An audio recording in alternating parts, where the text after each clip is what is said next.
ब्रह्मानन्दम्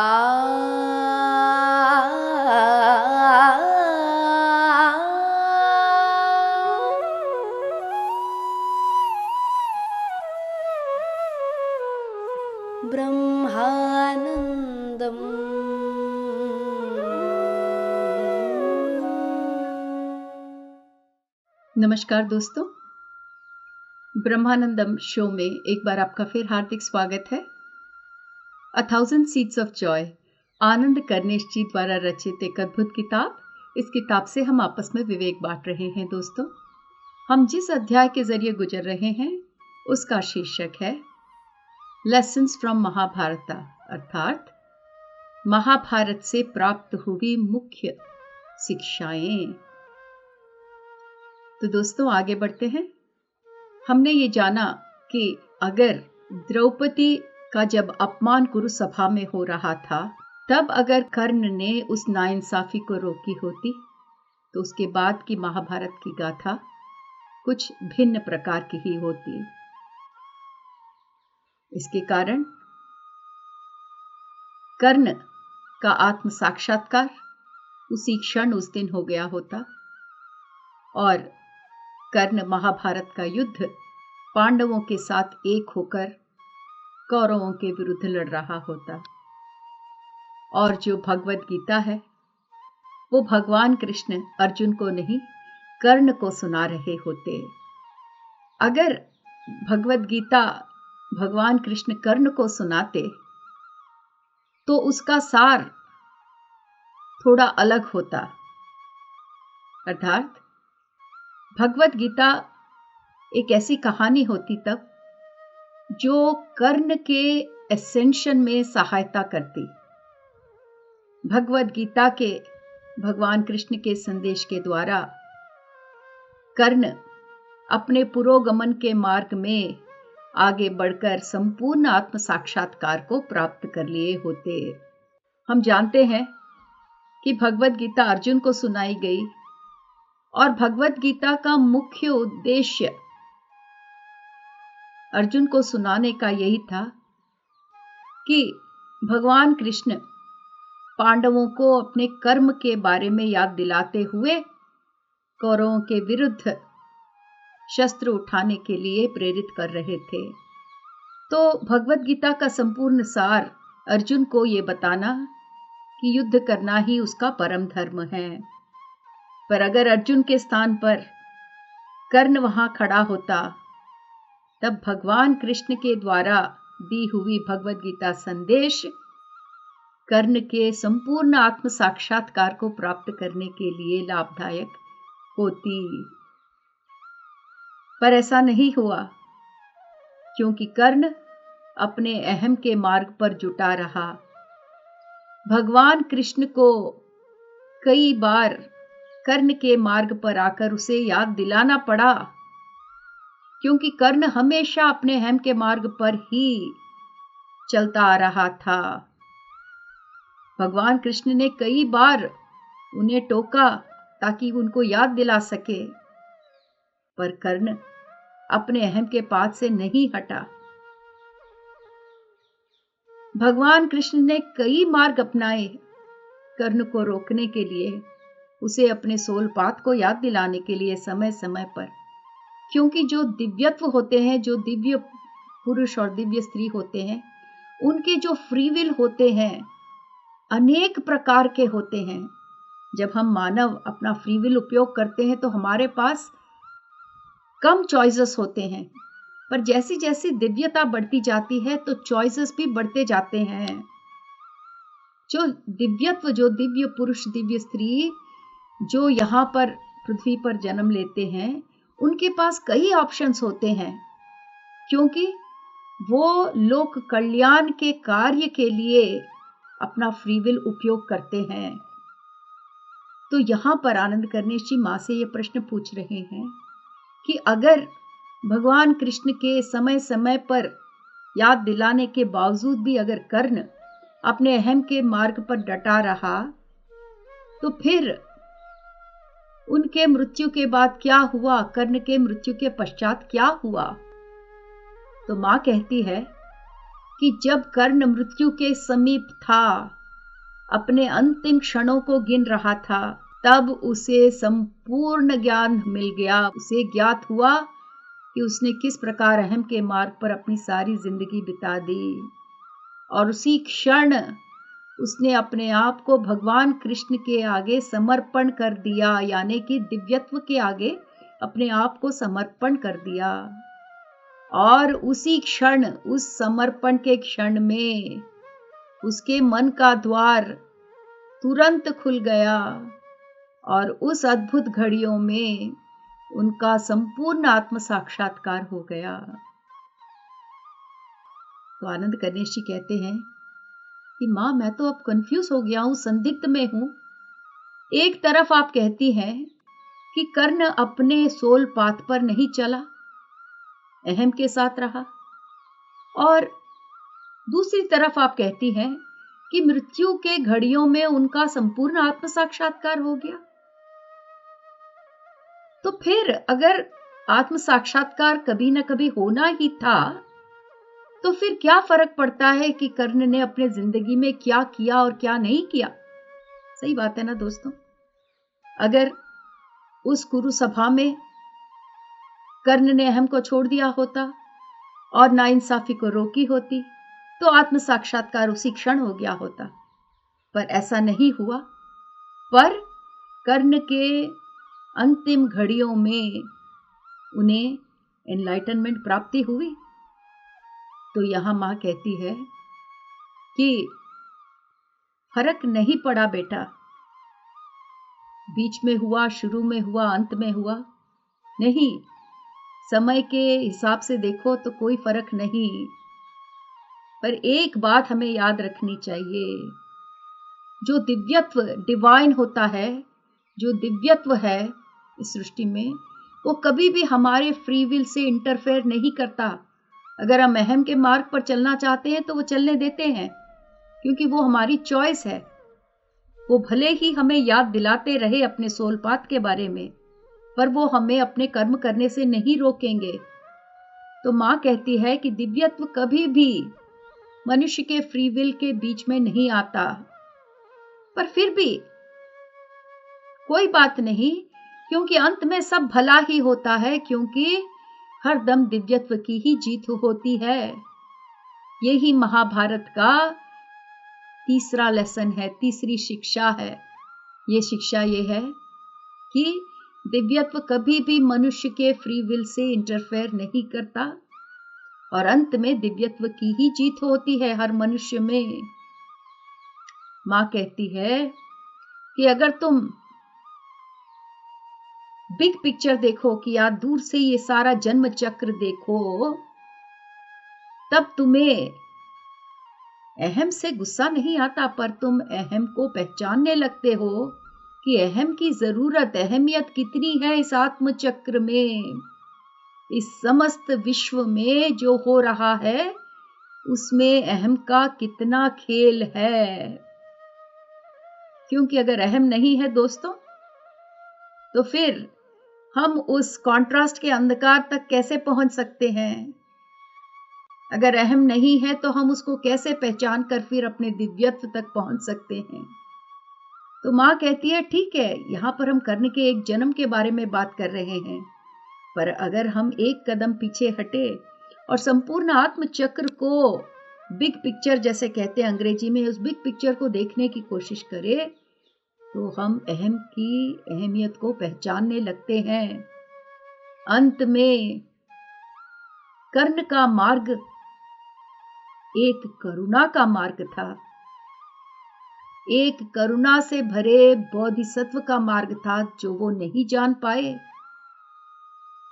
अगर कर्ण ने उस दिन कुरुसभा में मेरा अपमान होने से अगर कर्ण ने रोक दिया होता, तो हाँ, उसी दिन उनका एनलाइटनमेंट हो चुका होता।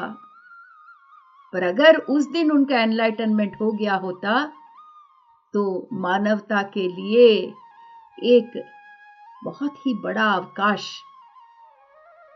हमने खो दिया होता। कौन सा अवकाश? कि भले ही मानव अपने सोल पाथ को नहीं पहचान पाए, भले ही मानव अहम के साथ जुड़ा रहे, पर अंत में दिव्यता की ही जीत होती है हर मानव में। भले ही वो कितने ही मुश्किल दौर से गुजरा हो, जैसे कि कर्ण।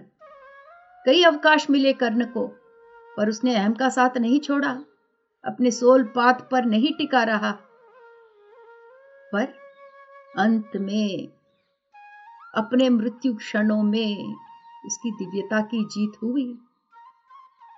ठीक है, उनका एनलाइटनमेंट थोड़ा देर हो गया। कुरुसभा में जो एनलाइटनमेंट होना चाहिए था वो उनके मृत्यु शैया पर हुआ, क्योंकि जो समर्पण उन्हें कुरुसभा में करना चाहिए था अपने सोल पाथ के आगे या दिव्यता के आगे, उन्होंने अपने मृत्यु के घड़ियों में किया। पर ये जो है वो सारे मानवता के लिए एक सीख है।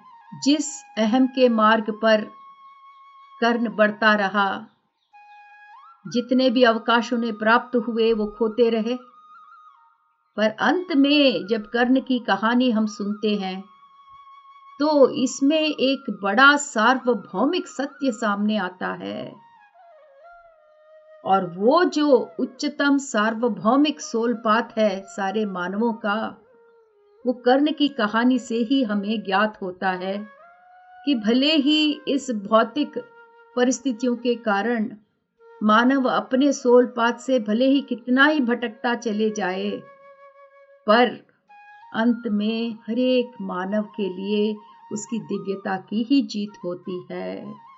आनंद कर्णेश जी कहते हैं, माँ ये तो बहुत ही बढ़िया ज्ञान है कि हमें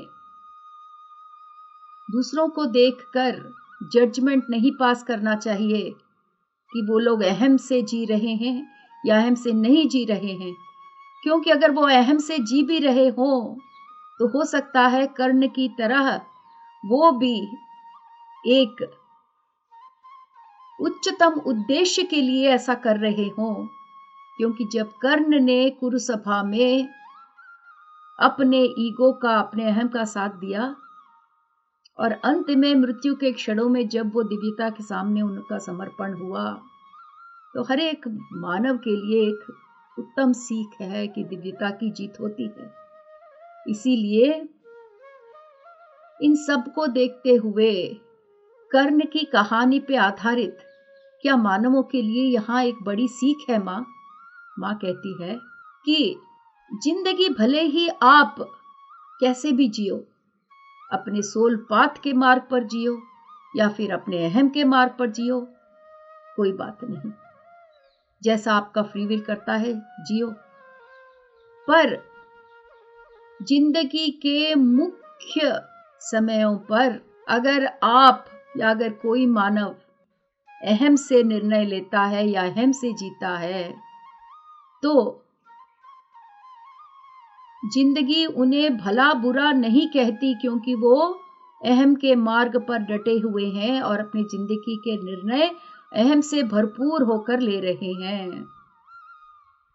बजाय हर एक मनुष्य को ये सोचना चाहिए कि अपने जीवन के जब मुख्य घड़ी आते हैं, जब मुख्य सिचुएशंस आते हैं, जैसा कि आपका अपमान हो रहा है, आप हार गए हैं, आप जीत गए हैं, आप रोगग्रस्त हैं, आपका डिवोर्स हो रहा है, आप पुनर्किसी से मिल रहे हैं, मृत्यु के समीप हैं, बिल्कुल जान बची और अब बच गए हैं, ऐसे जो जीवन के मुख्य क्रॉसरोड्स होते हैं दोस्तों, जिसे हम जंक्शंस कहते हैं, उस समय हर एक को एक बार ध्यान देनी चाहिए कि वो इस मुख्य समयों में जो निर्णय ले रहे हैं, क्या वो अहम से भरा हुआ निर्णय है या अपने सोल पाथ के अनुसार आगे बढ़ने के लिए निर्णय काम दे रहा है। तो बहुत बार ये पहचानना भी मुश्किल हो जाता है दोस्तों, पर माँ कहती है कि जीवन के ये मुख्य समयों में ज्ञात रहे कि ये ऐसा जंक्शन है जहां पर हमारा अहम मार्ग और हमारी आत्म प्रणाली क्रॉस करती है। इन क्षणों में आप क्या निर्णय लेते हो, किस प्रकार आप अपना फ्री विल का उपयोग करते हो, वो निर्णय लेता है कि आप अपने अहम के मार्ग पे आगे बढ़ रहे हो या अपने सोल पाथ पर आगे बढ़ रहे हो। और आपके आत्मचक्र में, जैसा कि माँ ने पहले भी कहा था, 2 स्थिति हैं। एक आत्मचक्र के शुरुआत और दूसरा आत्मचक्र के अंतिम स्थिति। इन दोनों स्थिति में अहम मार्ग और सोल पाथ भटकने लगता है, अलग अलग होने लगते हैं। तो इन चीजों का ज्ञात होना हर मनुष्य के लिए बहुत लाभदायक है। कर्ण के पास कई मौके थे अपने अहम के मार्ग से अपने सोल पाथ पर वापस आने का। जैसा कि हमने पहले भी कहा है कि भगवान कृष्ण ने उन्हें कई तरह से समझाने की, उन तक पहुंचने की कोशिश की, पर वो कामयाब नहीं रहे, क्योंकि कर्ण अपने अहम के मार्ग पर डटा रहा। पर अंत में कर्ण ने अपने अहम के मार्ग से हटकर दिव्यत्व के सामने अपने आप को समर्पण कर दिया, जो उनका सोल पाथ था। माँ कहती है, महाभारत की जो अंतिम शिक्षा है, महाभारत से जो हम लेते हैं, वो ये है कि दिव्यता के आगे समर्पण करने के लिए कभी भी देरी नहीं होती। आप जब भी दिव्यता के आगे समर्पण करते हो, वही करेक्ट समय है। ऐसा कभी न सोचे कि देरी हो गई। हम में से कई लोगों को ये लगता है कि अरे, हम आध्यात्मिक मार्ग में इतनी देर से आए हैं, अगर हमें 10 साल पहले इस बात का ज्ञात हो गया होता या 20 साल पहले, तो हमारी जिंदगी ऐसी नहीं होती। पर माँ कहती है, ये ही हमारे लिए सबसे बड़ी शिक्षा है कर्ण की कहानी और महाभारत से, कि दिव्यता के आगे समर्पण करने के लिए कोई समय या देरी नहीं होती। कर्ण की तरह अगर हम जिंदगी में सोल पाथ पर नहीं आ पाए, तो कर्ण की तरह मृत्यु के क्षण में भी हम समर्पण के मार्ग पे आ सकते हैं। दिव्यता के आगे जो समर्पण करना है, ये हम सबके सोल प्लान में लिखा हुआ है। कब?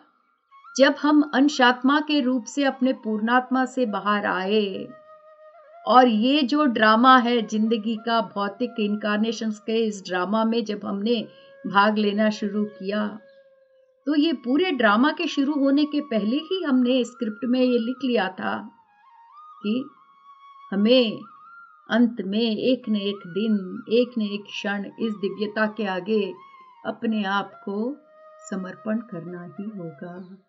महाभारत जो युद्ध था, वो इस मानवता के लिए एक महान टर्निंग पॉइंट है। एक ऐसा समय है जो मानवता के लिए बहुत बड़ी शिक्षा लेकर आता है, क्योंकि ये जो समय था, युग परिवर्तन के समय हुआ महाभारत युद्ध, ये एक ऐसा समय था जहां कॉन्ट्रास्ट, जहां विपरीत अनुभव एकदम बहुत ही हाई इंटेंसिटी में थे। इसीलिए इस महाभारत के समय पर जितने आत्माओं ने इस पृथ्वी पर भाग लिया, उन सब के लिए एक महान परिवर्तन का समय था। और माँ कहती है, आज दोबारा हम ऐसे ही समय से गुजर रहे हैं,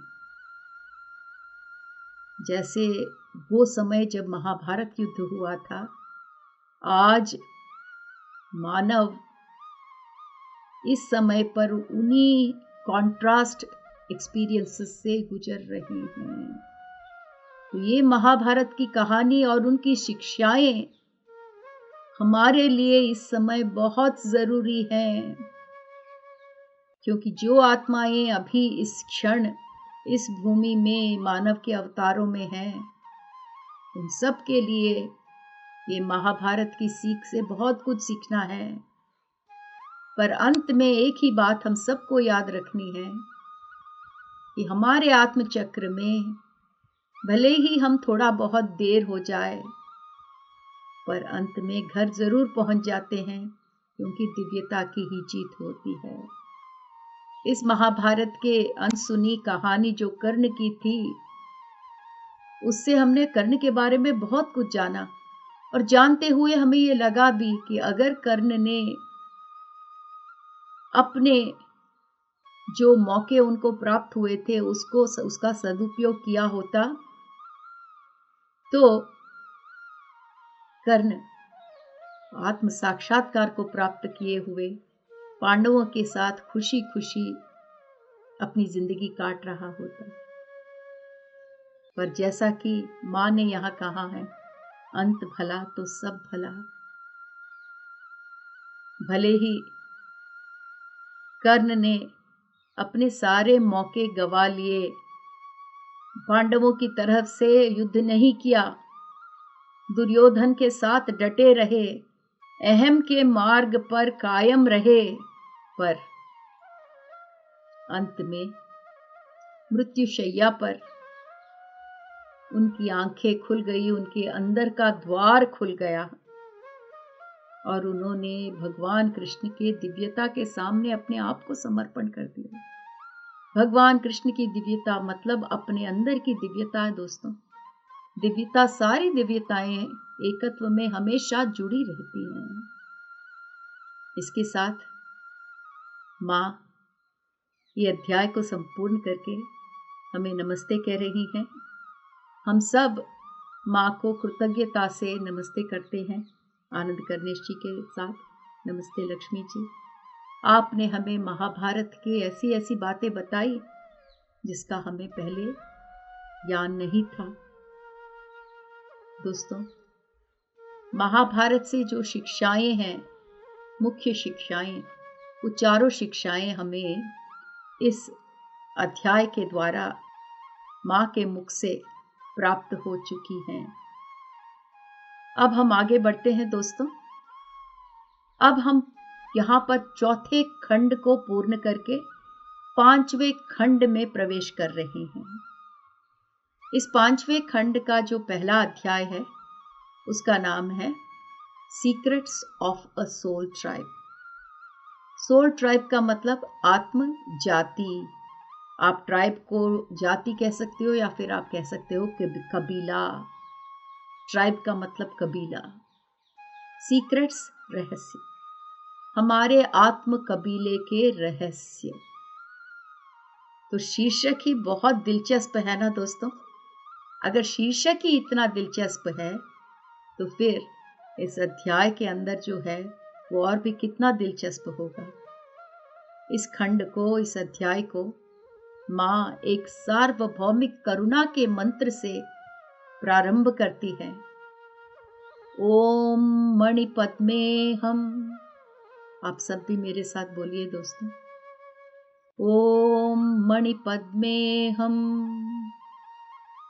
एक और बार बोलते हैं। ओम मणिपद्मे हम।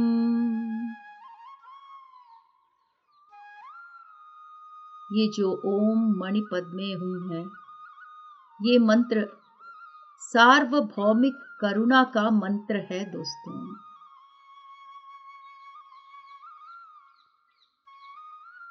जो अगला अध्याय है वो है 19वां अध्याय, और इस अध्याय का शीर्षक है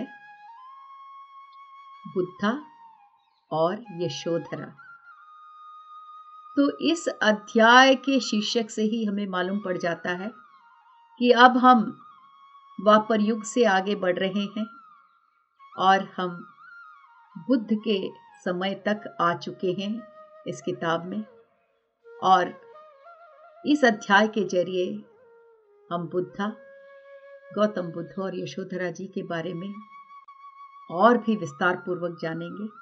तो आइए मां लक्ष्मी जी को एक बार नमस्ते करते हैं। दोस्तों, आज का अध्याय हम यहां समाप्त करते हुए अगले अध्याय में, अगले एपिसोड में हम इस 19वें अध्याय से फिर प्रारंभ करेंगे। धन्यवाद।